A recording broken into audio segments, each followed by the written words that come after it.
அனைத்து புராணங்களின் நாடகங்கள் எல்லாம் தெருக்கூத்து வடிவாகவும் மேடை நாடகங்களாகவும் இருக்கின்ற போது சைவ சமயத்திற்கு மட்டும் கதையாகவும் புராணமாகவும் மட்டுமே இது நாள் வரையில் இருந்தக்கூடிய இந்த புராணமானது இன்று புதுச்சேரி சிவ அம்மையப்பர் அறக்கட்டளையின் நிறுவனராகிய திரு சிவஞானியார் அவர்களின் முயற்சியால் சாக்கிய நாயனார் நாடகம் தொடங்க இருக்கிறது.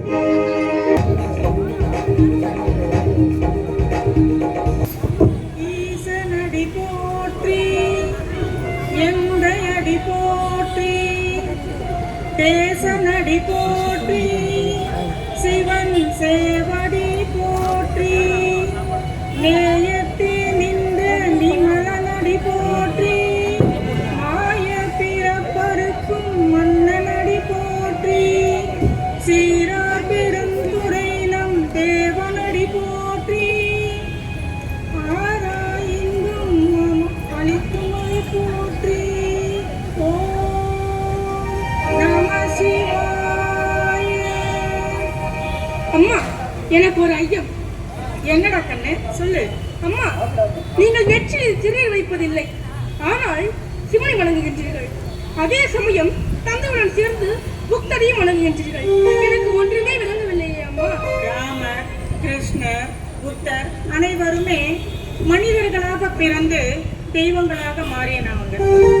அது மட்டுமல்லையப்பா, சிவபெருமானோ பிறப்பு இறப்பு இல்லாதவர், மேலும் அன்பே வடிவானவர். உனக்கு தெரியாதா என்ன? தந்தையுடன் சேர்ந்து புக்தரையும் வணங்குகின்றீர்கள். பாகுபாடு இல்லையப்பா. அம்மா, பிறகு எதற்கு உங்கள் மதத்து கடவுளை மட்டும்தான் நீங்கள் வணங்க வேண்டும் என்று கூறுகின்றார்கள்? ஒரு குளத்திலே இறங்குவதற்கு அந்த குளத்தில் இருக்கக்கூடிய எந்த பகுதியில் வேண்டுமானாலும் இறங்கி நீரை பருகலாம். அது போலதான் சிவனடியார் சிவபெருமானை அடைந்தவர்கள், அடியை பற்றியவர்களுக்கு கண்டிப்பாக நிச்சயமாக பெறரும் உண்டு. ஓ, அப்படியா? இருந்தாலும் நம் தெருவில் இருக்கின்ற சிவாலயம் ஒன்று இருக்கின்றது அல்லவா? அங்கு சற்று தாங்கள் வணங்கலாமே.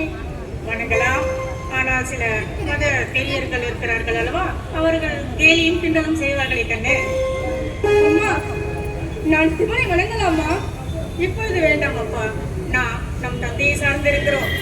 அதனால் இப்பொழுது வேண்டாம், பின்னாளில் அதனை புரிந்து கொள்வாய், அதுவரை பொறுத்துக்கொள். இப்பொழுது பள்ளிக்கு புறப்படு, நேரமாகிவிட்டது. அம்மா,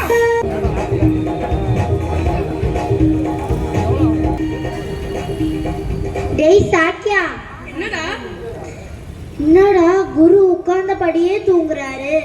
நம்ம எல்லாம் பாடம் ஆரம்பிச்சாதான் தூங்குவோம். இவரு என்னன்னா பாடம் ஆரம்பிக்கிறதுக்கு முன்னாடியே தூங்குறாரு. பேசாதடா, குரு தியானத்துல இருக்காரு. உண்மையிலேயே தியானமா இல்ல தூக்கமா எப்படா கண்டுபிடிக்கிறது?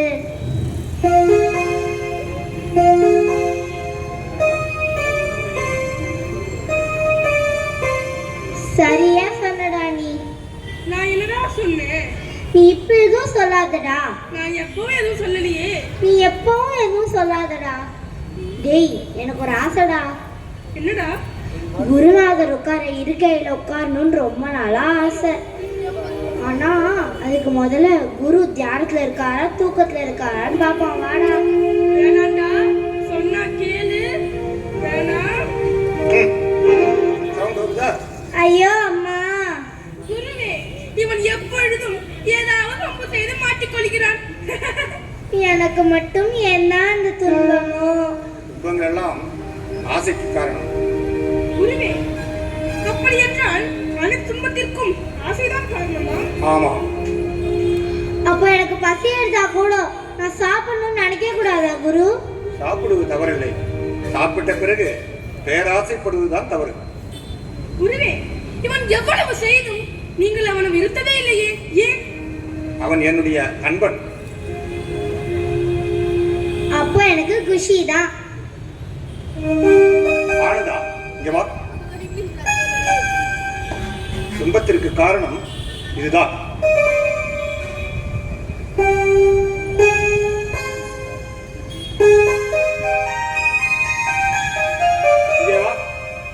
இங்கே வா. அமருங்கள், பாடத்தை படியுங்கள். பாடத்தை படியுங்கள், நன்றாக படியுங்கள். நான் சென்று ஓய்வெடுக்கிறேன்.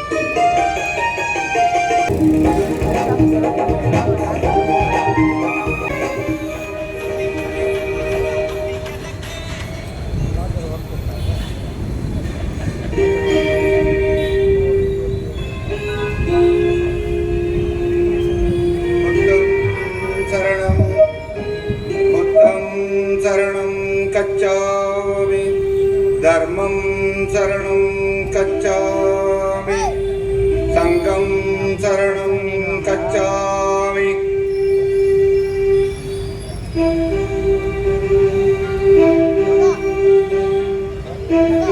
ஐயா, கூறுங்கள்.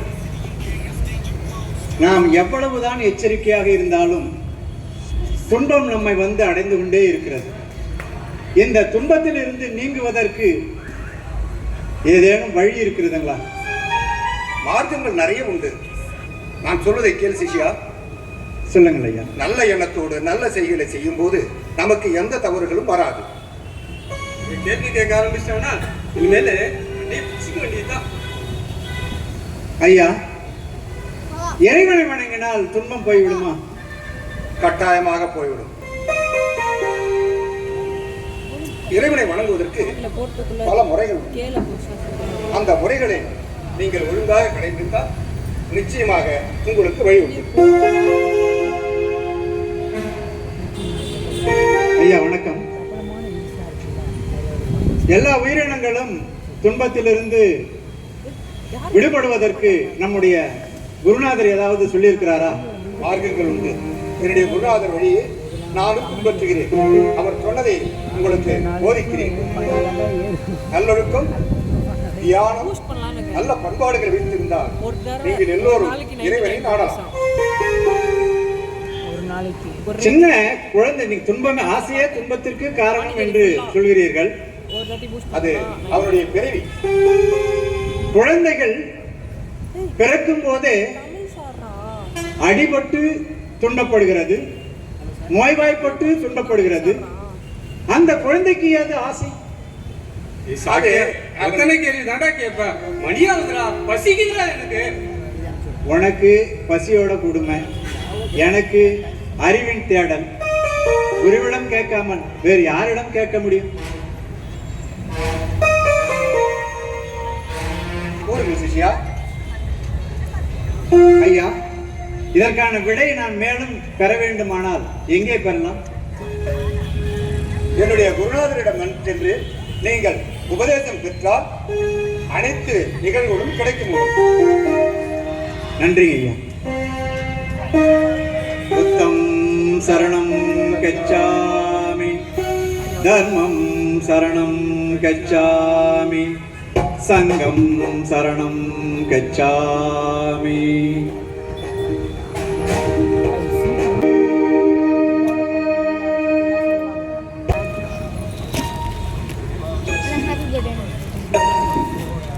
நானும் எத்தனையோ குருநாதரிடம் கேட்டுவிட்டேன். அவரவர்களுக்கு எட்டியவாறு ஏதேதோ சொல்லுகிறார்கள். ஆன்மா என்றால் என்ன, உயிர் என்றால் என்ன, உயிர்கள் ஏன் துன்பப்படுகின்றன, இந்த துன்பத்திலிருந்து உயிர்களுக்கு விடுதலை இல்லையா? எத்தனையோ கேள்விகள் என்னிடம் இருக்கிறது. ஒரு நாள் ஓணான் ஒன்று ஒரு பூச்சியை பிடிக்கப் போகிறது. அதை காப்பாற்றுவதற்காக அதை பிடித்து ஒரு பெட்டியில் பூட்டி வைத்தால் தப்பித்து மறுபடியும் சென்று அந்த ஓணானிடமே மாட்டி சாகிறது. ஒரு நாள் பூனை ஒன்று கோழி குஞ்சை பிடிப்பதற்காக வருகிறது. எப்படியாவது அந்த கோழி குஞ்சை காப்பாற்ற வேண்டும் என்று கூடையில் கவிழ்த்து வளர்க்க ஆரம்பித்தால் கூடையிலிருந்து தப்பித்து சென்று மறுபடியும் பூனையிடமே மாட்டி சாகிறது. அழகான கன்றுக்குட்டி ஒன்று துள்ளி ஓடி விளையாடுகிறது. பக்கத்திலே பாழும் கிணறு, விழுந்து இறந்து விடுமோ என்று அவற்றை பிடித்து கட்டி வளர்த்தால் தும்பை அறுத்துக் கொண்டு ஓடி பாழ கிணற்றிலே வீழ்ந்து சாகிறது. பிள்ளைகளுக்கு எவ்வளவோ நன்மைகளை சொன்னாலும் பெற்றோரின் பேச்சை கேளாமல் தவறான பாதையிலே சென்று உயிரை மாய்த்துக் கொள்கிறார்கள், நோய்க்கு இரையாகிறார்கள். ஏன் ஏன் ஏன் இந்த சூழ்நிலை? விடுதலையே கிடையாதா? இதற்கு முடிவே கிடையாதா? துன்பத்திலிருந்து விடுபட வாய்ப்பே இல்லையா? நமது கிராம குருநாதர் சொன்னது போல நாம் இங்கே கிணற்று தவளையாக இருந்தால் எதுவும் அறிவு பெற முடியாது. இந்த உலகத்திற்கெல்லாம் அறிவு நகரமாக விளங்கும் காஞ்சிபுரத்திற்கு சென்றால்தான் நாம் அறிவு பசிக்கு தீனி கிடைக்கும். ஆம், காஞ்சிபுரம் செல்ல வேண்டும். அங்கேதான் கல்விக்கூடங்களும் பெரிய பெரிய பேராசிரியர்களும் இருக்கிறார்கள். அங்கேதான் செல்ல வேண்டும். சாக்கியா, என்னடா தனியா நின்றுட்டு எப்ப பார்த்தாலும் குழம்பிட்டே இருக்கிற? என்னதான்டா பேசிட்டு இருக்க?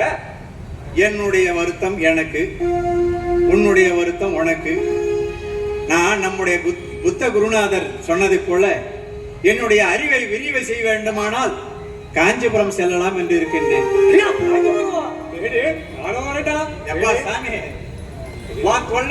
அனுபவிச்சதே போதும். காஞ்சிபுரத்துல நல்ல ருசியான உணவுலாம் கிடைக்க மாட்டா? அங்க நிறைய உணவு இருக்குடா.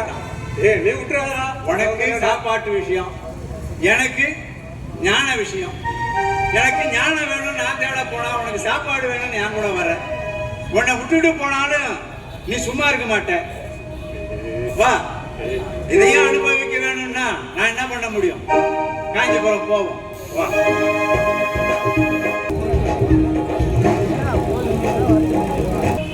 சாக்கியா, இதான் காஞ்சிபுரம் வாடா. சூப்பர்ரா. அடா அடா அடா அடா அடா, ஊருனா இப்படிதான் நான் இருக்கணும். எவ்வளவு அருமையான பெரிய பெரிய வீடுகள், பெரிய பெரிய மாளிகைகள். நம்ம ஊர்ல நம்ம குருநாதரை விட்டா வேற குருநாதரே கிடையாது. இங்க தெருவுக்கு தெருவு குருநாதர் இருக்கிறாங்க. பாத்தியா? ஏய் ஆனந்தா, அங்கே போ, பட்டிமன்றம் இருக்கிறது. இங்கு சென்றால் என்னுடைய ஞானத்திற்கு விடிவு கிடைக்கும் நினைக்கிறேன். கேள்வி கேட்கறதுக்கு உனக்கு ஒரு பட்டிமன்றம் அமைஞ்சிக்குது, வா பாப்போம். அறிஞர் பெருமக்களே, இன்றைய பட்டிமன்றத்தில் தங்களது புத்த குரு அவர்களுடைய கருத்துக்களை கூற உள்ளார். அன்புடையர்களே, மனிதனுடைய துன்பத்திற்கு ஆசைதான் முதல் படி. அதற்கு தீர்வு தர்மம் ஒன்றே வழி. கருணை, ஒழுக்கம், பற்றின்மை, இதுவே அமைதிக்கான வழிகள். அருமையான கருத்தை சொன்னார் ஐயா. ஆசையிலிருந்து விடுபடுவதற்கு ஏதேனும் வழிகள் இருக்கிறதா?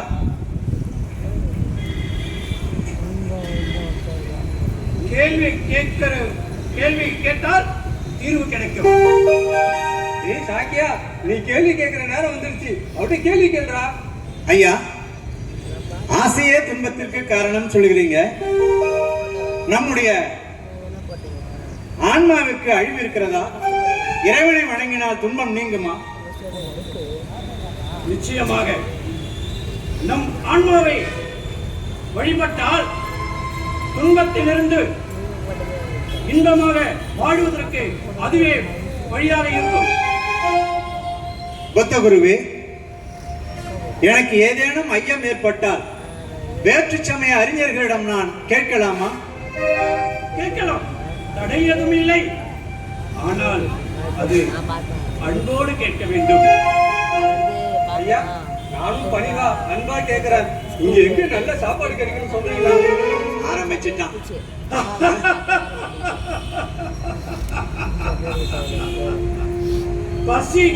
பசியை இருப்பவன் உணவை தேடு, ஞானம் பெற வேண்டும் என்றால் அறிவை தேடு.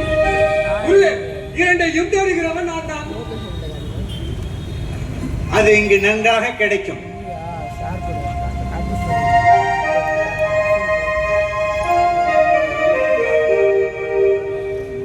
போய் உணவை தேடுவோம்.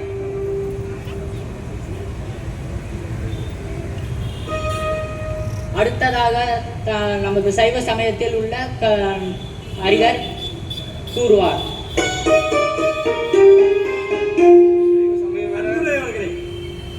உலகில் அனைத்து உயரும்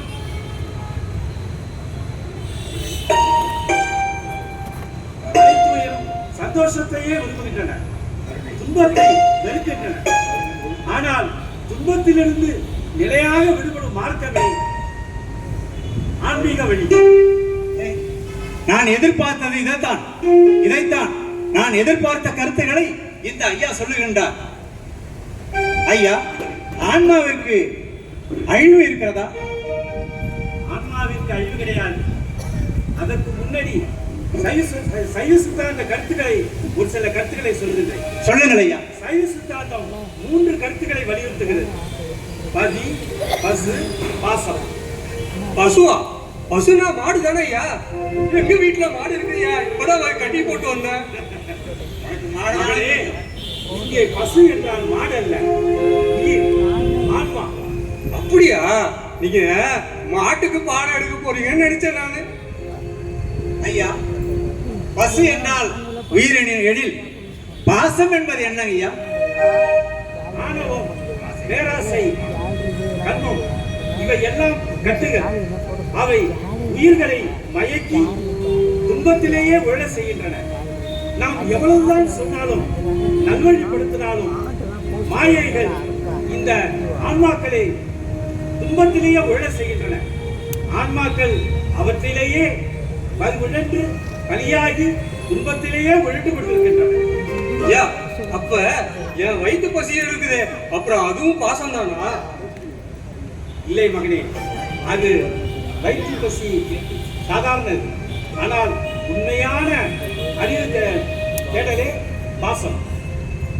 ஐயா, நான் சிவபெருமானை வணங்கலாமா? நிச்சயமாக வணங்கலாம். சிவபெருமானை கண்டிப்பாக வணங்கலாம். ஆஹா, பூ கொண்டு வணங்க வேண்டுமா அல்லது மனதால் வணங்க வேண்டுமா? சிவபெருமானை வணங்கக்கூடிய முறை சொல்லுங்கள் ஐயா. சிவபெருமானை மலர்களால் வழிபடலாம் அல்லது மனத்தாலும் வழிபடலாம். பசி எடுக்குதுடா எனக்கு. ஐயா, ஆன்மாவுக்கு அழிவில்லை, மனதால் வழிபடலாம் என்று சொல்கிறீர்கள். அந்த ஆன்மா எப்பொழுது ஞானம் பெறும், எப்பொழுது முக்தி அடையும்?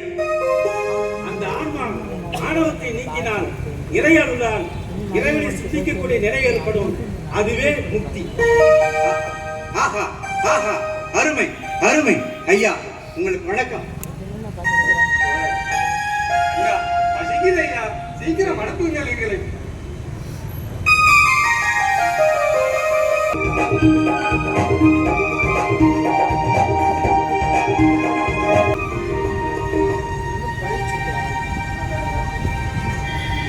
இந்த காஞ்சிபுரத்தில் எத்தனையோ சிவாலயங்கள் வணங்குவதற்கு ஆள் இல்லாமல் பாழடைந்து கிடக்கிறது. ஐயனை எல்லாம் காணும் பொழுது நெஞ்சம் பதைக்கிறது.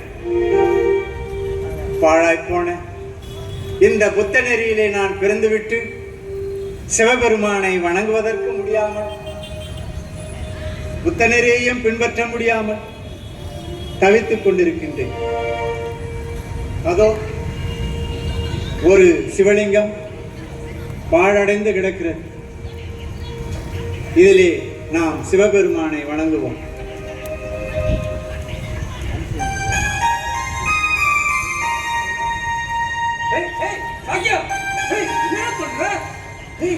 பாழடைஞ்ச கோயில்ரா, இது புத்த மதம் சேர்ந்தது. இங்க வந்தோம்னா புத்த மதம் யாரும் வந்தானா நம்மள அடிப்பாங்கடா. நம்ம போயிடலாம்டா. இதெல்லாம் வழிபாடு பண்ணக்கூடாதுடா. நம்ம என் மனசு சிவபெருமானையே நினைக்கிறது.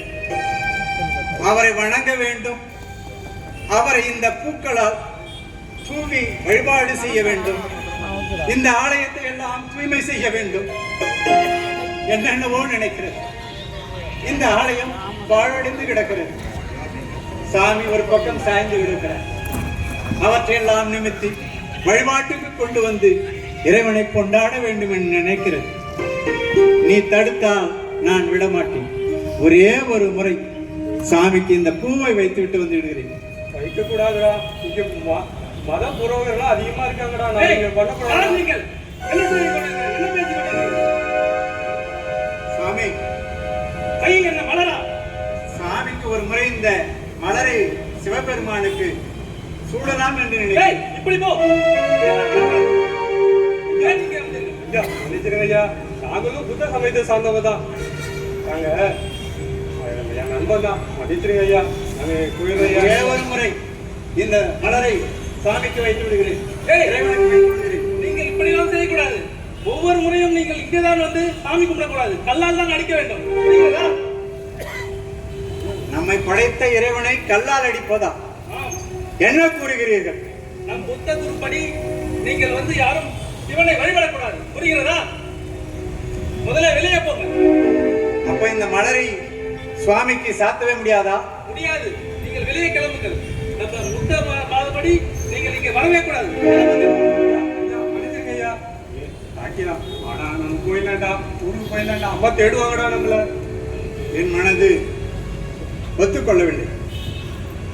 என்ன நடந்தாலும் சரி, நான் இந்த மலரை இறைவனுக்கு சூடத்தான் போகிறேன். படி நீ கல்லால் தான் அடிக்க வேண்டும்.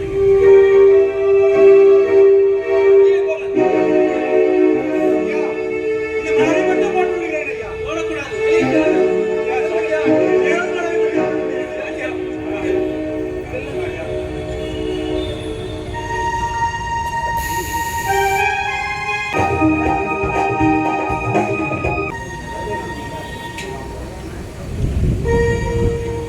அழகான இந்த காலை வேளையிலே நாம் சுவாமிக்காக மலர்களை பறித்து வைத்திருக்கோம்.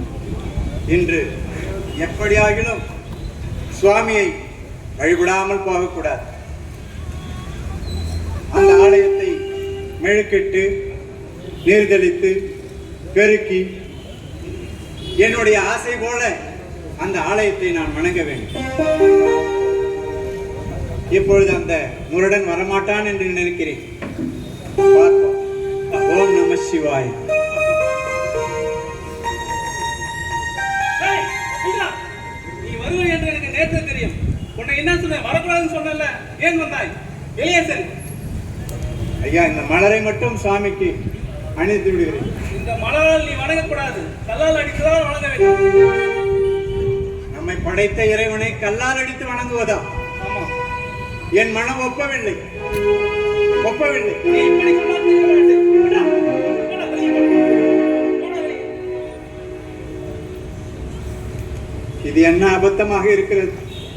சோதனையாக இருக்கிறது. நம்மை படைத்த இறைவனை வணங்குவதற்கு கூட படுபாவி விட மாட்டேங்கிறானே.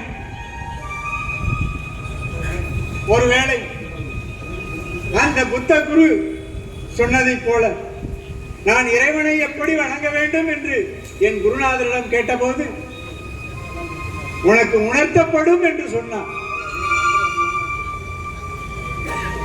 இறைவனை வணங்கும் பொழுது நம்மை சோதிப்பார். நம்முடைய பற்று சரியாக இருக்கிறதா, இவன் விட்டு விடுகிறானா என்று சோதிப்பார். நான் விடமாட்டேன். அவரை வணங்காமல் விடமாட்டேன். ஏய், இந்த கல்லால் தான் அடிக்க வேண்டும். இல்லை என்றால் உன்னை அடித்து விடுவேன். கல்லாலா? நம்மை படைத்த இறைவனை கல்லால் அடிப்பதா? என் மனம் ஒப்பவில்லையே. இறைவா, உன்னிடம் என்னால் நெருங்க கூட முடியவில்லையே. உன்னை நான் எப்படி கல்லால் அடிப்பேன்? நான் முடியாது முடியாது முடியாது. நான் கல்லால் அடிக்க மாட்டேன். மலரால் தான் அடிப்பேன். மலரால் தான் அடிப்பேன். கல்லால் அடி, இல்லை என்றால் உன்னை அடித்து கொண்டு விடுவேன். கல்லால் அடி. இந்த மாமி பேசுங்க.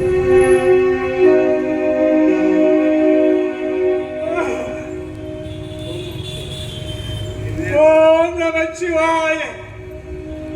இறைவா, இது அவனுக்கு கல்லாக இருக்கலாம். இந்த கல்லை நான் உன் மீது வீசும் பொழுது இதை மலராக ஏற்றி எனக்கு புரிய வேண்டும். உனது மந்திரமான 5 எழுத்து மந்திரத்தை சொல்லி நான் இதை மலராக அர்ச்சனிக்கின்றேன். ஓம் நம சிவாய. புத்தம் சரணம் கச்சாமி என்று சொல்லி கல்லால் அடி. பிடி. சிவபெருமானை ஓம் நமச்சிவாய என்று தானே சொல்வார்கள். அடி, கல்லால் அடி. இவனுடைய கொடுமை தாங்க முடியவில்லை. இறைவா,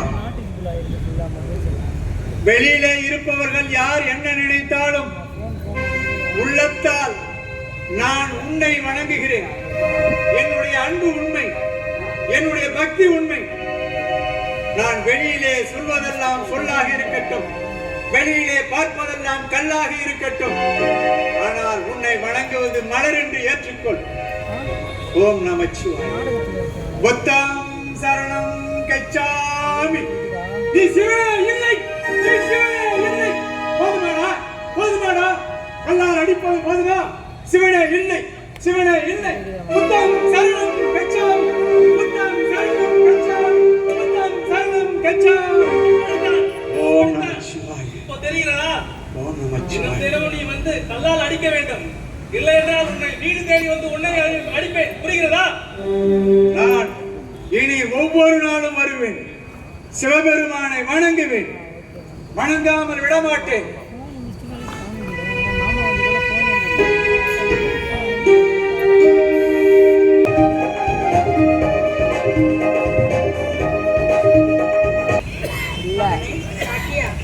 அம்மா, நாள் முழுவதும் எங்கெங்கோ திரிந்து கொண்டிருக்கிறார். நிம்மதியாக இந்த காலை உணவையாவது நன்றாக சாப்பிடப்பா. சரி அம்மா.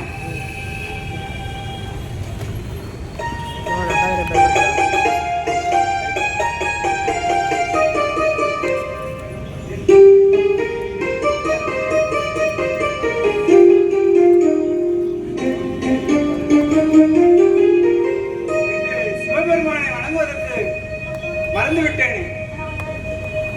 அம்மா, ஒரு நிமிஷம் இருங்கள். நான் சிவபெருமானை கல்லால் அடித்துவிட்டு வருகிறேன். ஐயோ, என்னடா அவசரமா எங்கடா போற? ஏய், நான் சிவபெருமானை இந்த கல்லால் அடிக்கவில்லையடா.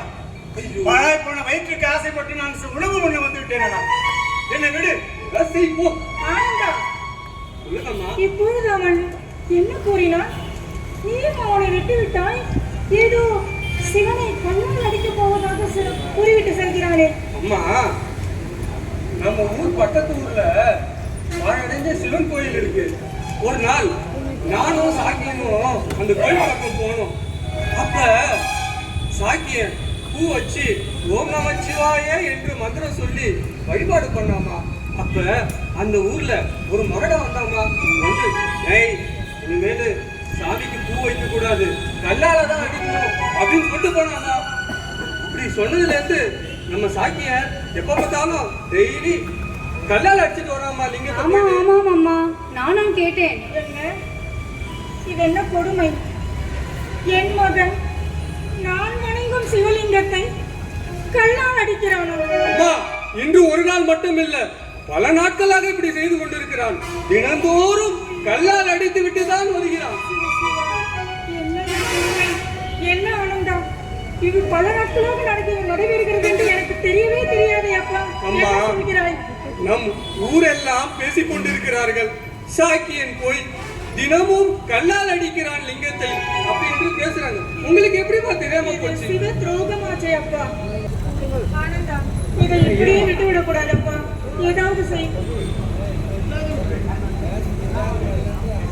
அம்மா, அவனை திருத்த வேண்டும் அப்பா. அம்மா, நான் எவ்வளவு சொல்லி பார்த்துட்டேம்மா, அவ கேட்கவே மாட்டாம்மா. இறை பக்தின்னு சொல்லிட்டு அவன் நல்லா தான் சாமி கும்பிடுறான். ஆனா ஏன் சாமியை போய் கல்லால் அடிக்கிறானே தெரியலம்மா. அவன் மனசுல அப்படி என்னதான் நினைச்சுக்கிறானே தெரியல.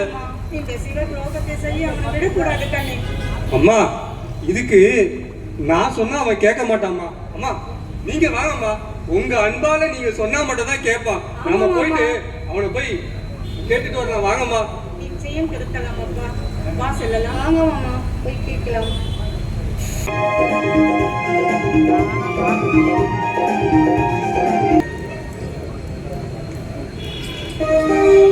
தேவி, ஏன் எழுந்து ஓடுகிறாய்? உனக்கு என்ன ஆயிற்று? எனக்கு ஒன்றும் ஆகவில்லை. உங்களுக்கும் உங்கள் பக்தர்களுக்கும் தான் ஏதோ ஆயிடுச்சு. என்ன தேவி, ஏன் இந்த கோபம்? இந்த சமாதானம் வேண்டாம் சுவாமி. காரணம் சொன்னால் தானே தீர்வு என்னவென்று கண்டுபிடிக்க முடியும். ஏன் இவ்வளவு கோபமாக இருக்கிறார்? நானும் தினமும் பார்த்து கொண்டே இருக்கிறேன். எல்லா சிவன் பக்தர்களும் மலர்களால் பூசனை செய்கிறார்கள். ஆனால் ஒருவன் மட்டும் கல்லால் அடித்துக் கொண்டிருக்கிறான். ஒரு நாள் 2 நாள் என்றால் பரவாயில்லை, பல ஆண்டுகள் கல்லால் அடித்துக் கொண்டிருக்கிறான். உங்கள் பக்தன் நீங்கள் ஏற்றுக்கொள்ளலாம். உங்களோடு இருக்கும் நான் ஏன் ஏற்றுக்கொள்ள வேண்டும்? என்னால் முடியவில்லை சுவாமி. இவ்வளவுதானா?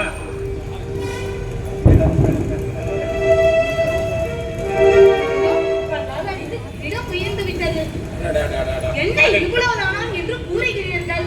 ஒரு நாள் 2 நாள் என்றால் பரவாயில்லை, பல ஆண்டுகள் அடித்துக் கொண்டு இருக்கிறான். நீங்களோ தண்டனை குறிப்பீர்கள் என்று பார்த்தால் ஆனந்தமாய் மகிழ்ச்சியாய் ஏற்றுக்கொண்டு இருக்கிறீர்கள். என்னால் முடியவில்லை சுவாமி. சாக்கியன் புத்த மதத்தை சார்ந்த குடும்பத்தில் பிறந்து விட்டான். ஆனால் சென்ற பிறவியில் என்னை நோக்கி கடும் தவம் புரிந்தான். ஆனால் புத்த பிட்சுக்களின் ஆடையிலும் அழகியிலும் மயங்கியதால் இந்த ஜென்மத்தில் அவன் புத்த பிட்சுக்களின் குடும்பத்தில் பிறந்து விட்டான். ஆனாலும் சென்ற பிறவியில் அவன் செய்த தவம் காரணமாக அவன் நம் மீது வைத்த பற்று அப்படியே இருக்கிறது. அவனுடைய சூழ்நிலையை ஏற்றுக்கொண்டு அவனுக்கு அருள் தர வேண்டியது நம்முடைய கடமை. சுவாமி, அதுக்காக கல்லால் அடிக்கலாமா? அது எப்படி பக்தி ஆகும்? அவன் பிறந்த அதே சமயம் சைவ நெறிக்கு எதிராக உள்ளது. இருப்பினும் அவன் கல்லர்ச்சனையை மலரர்ச்சனையாக ஏற்றுக்கொள்ள வேண்டும் என்று அன்போடு கேட்டுக்கொண்டு தினசரி கல்லால் அர்ச்சனை செய்கிறான். அவனுடைய உயர்ந்த அன்பை ஏற்று நாம் அதை பொறுத்துக் கொள்கிறோம். இருப்பினும் அவனை நாம் அருள் தர வேண்டிய நேரம் வந்துவிட்டது. ஆனால் உடனடியாக செய்யுங்கள் சுவாமி. கவலைப்படாதே, இன்று அவனுக்கு நாம் வரம் தந்து அருளும் தருவோம். அவனுடைய உண்மையான பக்தியை இந்த உலகம் அறியட்டும். நாம் உடனே புறப்படலாம். அப்படியே ஆகட்டும் சுவாமி. ஐயனே, நான் இன்று உன்னை மறந்து விட்டேன். என்னை மன்னித்து விடு. என் புத்தி என்ன ஆயிற்று? சாப்பாட்டின் பக்கம் சென்று விட்டது. உன்னை வணங்காமல் நான் சாப்பிட என்னுடைய சிந்தனை எவ்வாறு சென்றது? இதோ வந்து விட்டேன். உன்னை வணங்காமல் என்னால் இருக்க முடியாது.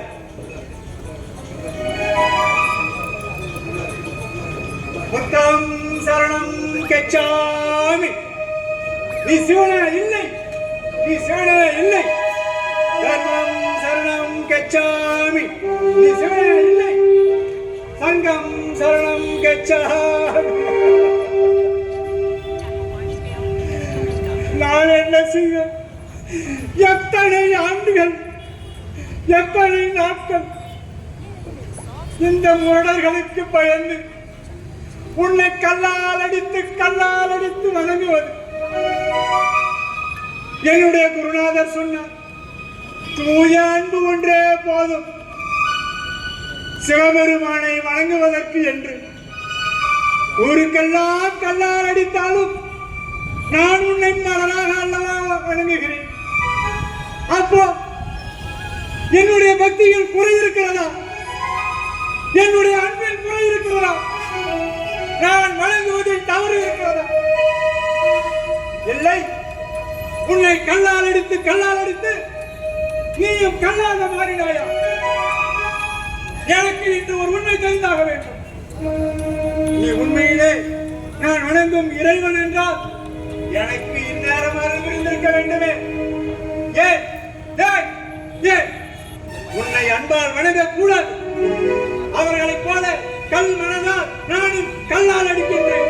நான் ஒரு புத்தனாக இருந்து கல்லால் அடிக்கின்றேன். இப்பொழுது சொல்கின்றேன், நீ உண்மையிலே சிவபெருமான் இல்லை, சிவபெருமான் இல்லை, சிவபெருமான் இல்லை, சிவபெருமான் இல்லை. முடியவில்லையே, முடியவில்லையே. நான் என் செய்வேன். இருந்தாலும் இரண்டர் கொண்டு பார்க்காமல் போக மாட்டேன். முடிவு தெரியாமல் விட மாட்டேன்.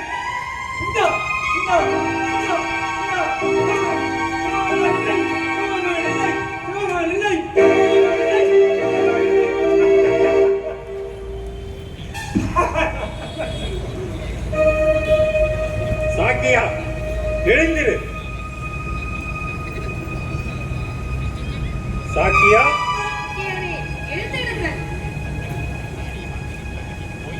அந்த முரடன் குரல் மாறி இருக்காதே. முரடன் என்னை மிரட்டுவதற்காக அல்லவா வருவான்.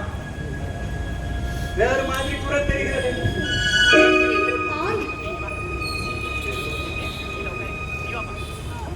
ஐயா, சிவபெருமானே, நான் காண்பது கனவா அல்லது நனவா? இது நினைவுதான். பக்தா, என்னுடைய தூய அன்பை ஏற்று என்னுடைய கல்லர்ச்சனை மதலட்சணையாக ஏற்றுக்கொள்ளும். இப்பொழுது உமக்கு அருள் தர வேண்டிய நேரம் வந்துவிட்டது. அவ்வளவுதான்.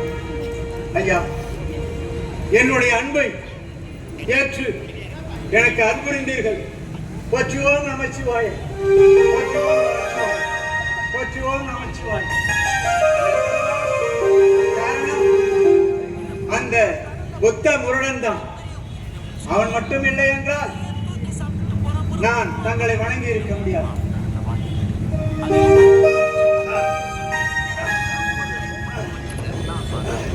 இவன்தான் என்னை மிரட்டுகின்றவன்.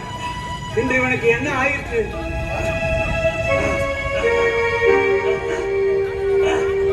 போதா, நீயா மலரை தருகின்றாய்?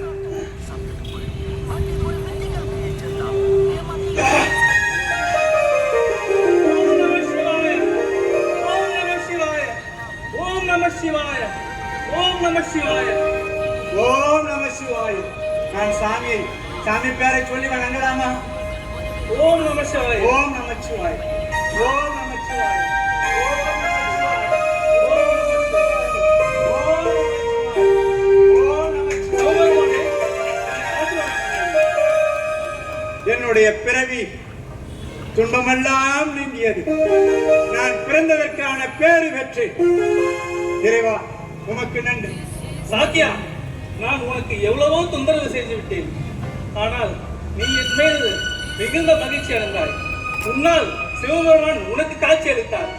உனக்காக நானும் தரிசனம் பெற்றேன். சிவபெருமானே, வாதா, உன்மேல் எதுவும் குறையில்லை. எனது குருநாதர் அப்பவே சொல்லிவிட்டார், இறைவனை வணங்கும் முறை உனக்கு உணர்த்தப்படும் என்று. நீ ஒரு கருவியாக இருந்து என்னை உணர்த்தினாய். அன்பு மட்டுமே முக்கியம் என்பதை உன்னால் நான் அறிந்து கொண்டேன். வழிபாடு பொருட்கள் முக்கியமில்லை, அன்பு ஒன்றே முக்கியம் என்பதை நான் நீதான் எனக்கு நன்றி சொல்ல வேண்டும். ஐயன்களே, உலகம் முழுவதும் சைவ நெறி பரவி இருக்கின்றது. உலகத்தில் யார் எப்படி வழிபட்டாலும் அவர்களுக்கு நான் அருள் புரிவேன். பல பகுதிகளிலும் அந்தந்த பகுதிகளுக்கு தகுந்தமாறு அறிஞர்களை அனுப்பி என்னுடைய போதனையை அந்தந்த பகுதிகளுக்கு ஏற்றவாறு செய்து வைக்கிறேன். ஆனால் ஒரு இடத்தின் போதனையை இன்னொரு இடத்திற்கு எடுத்து சென்று பரப்பி ஆதாயம் அடைவர்களால் தான் இந்த உலகத்தில் சமய சண்டைகள் ஏற்படுகின்றன. இருப்பினும் என்னை எந்த பெயரால் வழிபட்டாலும், உலகத்தில் எந்த இடத்தில் வழிபட்டாலும் அவர்களுக்கு நாம் அருள் புரிவோம். சாக்கியனே, சொல்லுங்கய்யா. நீ அன்பாக கல்லால் அடித்தாலும் கூட தினசரி என்னை நினைத்து வழிபட்டதால் நீ என் காலடியில் அமர்ந்து சிவானந்த வெள்ளத்தில் திளைக்க அருள் புரிகின்றேன். உனக்கு என்ன வரம் வேண்டும் கேள், தருகின்றேன். சுவாமி, இந்த வரத்தில் நான் செய்த தவறை மன்னித்து அடுத்த ஜென்மத்தில் உங்களுக்கு பணிவிடை செய்த எனக்கு ஆசீர்வாதம் பண்ணுங்கள் சுவாமி. அப்படியே ஆகட்டும்.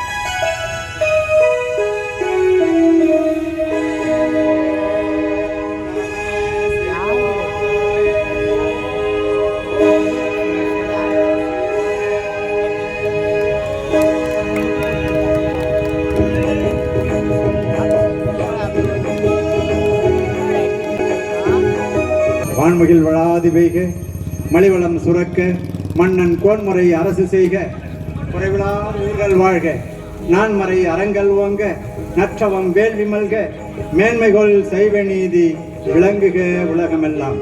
மேன்மைகொள் சைவ நீதி விளங்குக உலகமெல்லாம். இந்த நாடகத்தில் அம்மாவாக திரு சீதாலட்சுமி அவர்கள், சிறுவன் சாக்கியனாக செல்வன் அமுதன் அவர்கள், சிறுவன் ஆனந்தனாக திவ்ய கவி, மற்றொரு சிறுவனாக சஞ்சித் சிறுவன் சஞ்சித், சாக்கியனாக அடியேன் சிவஞானியா, ஆனந்தனாக திரு வெங்கடேஷ் அவர்கள், திரு கிராம புத்த குருவாக ரிட்டையர்டு எஸ்ஐ திரு குமார் அவர்கள், காஞ்சி சைவ குருவாக கலைமாமணி புதுச்சேரி அரசு கலைமாமணி திரு ராஜவேலையா அவர்கள், கிராம புத்த குருவாக காஞ்சி புத்த குருவாக திரு நாகராஜ் அவர்கள், பட்டிமன்ற அறிவிப்பாளராக திரு ரவி பாரதி அவர்கள், வில்லன் போதனாக திரு விஜயன் அவர்கள், சிவபெருமானாக திரு தேவ நாராயணன் அவர்கள், நாராயணனே சிவபெருமான் வந்திருக்கிறார், போற்றிவா நமச்சிவாய, பார்வதியாக செல்வி சகுந்தலா அவர்கள், பக்கத்து வீட்டுக்காரியாக திருமதி மோகன சுந்தரி அவர்கள். இந்த நாடகம் கடந்த ஒரு வாரத்தில் தான் எழுதப்பட்டது. மிக குறுகிய காலத்திலே அவர்களுக்கு பல்வேறு பணிகளில் இருப்பதால் ஒத்திகைக்கு கூட வர முடியாத சூழ்நிலையில் வந்து இந்த நாடகத்தை சிறப்பாக நடத்தி கொடுத்தார்கள். பல ஆண்டுகள் இடைவெளியிலே பணியின் காரணமாக இந்த நாடகத்தை நான் பல ஆண்டுகளாக தொடரவில்லை. திரு முழக்கம் தங்கராசு ஐயா அவர்களிடம், ஐயா எங்களுக்கு ஏதாவது வாய்ப்பு இருக்கான்னு கேட்டேன். உடனே வேறு ஒரு வாய்ப்பை தவிர்த்து, நீங்கள் ரொம்ப வருஷத்துக்கு அப்புறம் வர்றீங்க, உங்களுக்கு நாங்கள் தரோம் அப்படின்னு சொல்லிட்டு கொடுத்துட்டாரு. ஆனால் நடிகர்கள்லாம் கேட்கும்போது பார்த்தா அவங்கவுங்க வேறு வேறு நாடகத்தில் கமிட்மெண்ட் ஆகிட்டாங்க. நம்மளால் நடத்த முடியாது போல இருக்கு அப்படின்னு சொல்லிட்டு, ஐயா நாடகத்தை இந்த ஆண்டு கேன்சல் பண்ணிடுங்கன்னு சொன்னேன். சாமி உங்கள் பேரை போட்டாருன்னு சொல்லிட்டாரு. சரி, இறைவன் விட்ட வழி, அதனால் இருக்கட்டும் அப்படின்னு சொல்லிட்டு அதுக்கப்புறம் தான் நாடகமே எழுத ஆரம்பித்தோம். நாடகம் எழுதி 10 சீனு எழுதி அவர்களுக்கு நேற்று முந்தா நாள் தான் எல்லாருக்கும் அந்த சீனை போய் கொடுத்தோம். இருந்தாலும் தங்களுடைய கடமையை உணர்ந்து இந்த நாடகத்தை சிறப்பாக செய்து அளித்திருக்கிறார்கள். இசைக்கு வந்திருக்கின்ற நம்முடைய ராஜா அவர்கள் இப்பொழுதுதான் அரை மணி நேரத்துக்கு முன்பு தான் அவரிடம் தொலைபேசியிலே இதற்கு இசையமைத்து தர முடியுமா என்று கேட்டோம். அவரை வந்து மிக அருமையாக இசையமைத்து தந்திருக்கிறார். அவர்களுக்கு எங்களுடைய குழுவின் சார்பாக நன்றியை தெரிவித்துக் கொள்கிறோம். போற்றிவோம் நமச்சிவாய. அவ்வப்போது ஒளி எந்த பிழையும் இல்லாமல் சிறப்பாக அமைத்து தந்த எங்களுடைய அசோகையா அவர்களுக்கு நன்றியை தெரிவித்துக் கொள்கிறோம். அவரோடு கடந்த 20 ஆண்டுகளாக பயணம் செய்து கொண்டிருக்கின்றேன். ஒளி அமைப்புக்கும் இந்த மேடையை தந்த திரௌபதி அம்மன் ஆலய நிர்வாகி அவர்களுக்கும் இதுகாரம் இங்கே அமர்ந்து இந்த சாக்கிய நாயனார் புராணத்தை கண்டுகளித்த அனைத்து அன்பர்களுக்கும் எங்களுடைய நன்றியை தெரிவித்துக் கொள்கிறேன். ஸ்கிரீன் ஷீட் வழங்கிய அன்பர்கள் அவர்களுக்கு நண்பர் ஐயா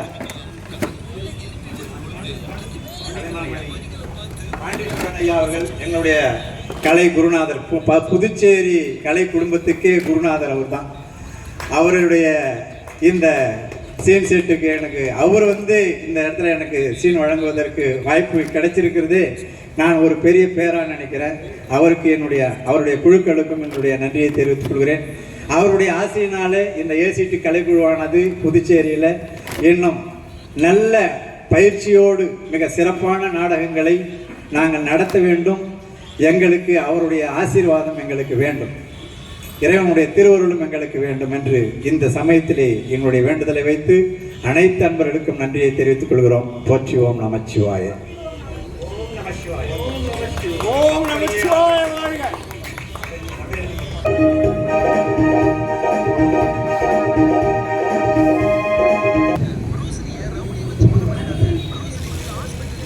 இதுவரையில் புதுச்சேரி ஏசிடி கலைக்குழு வழங்கிய சாக்கிய நாயனார் நாடகத்தை கண்டுகளித்தீர்கள்.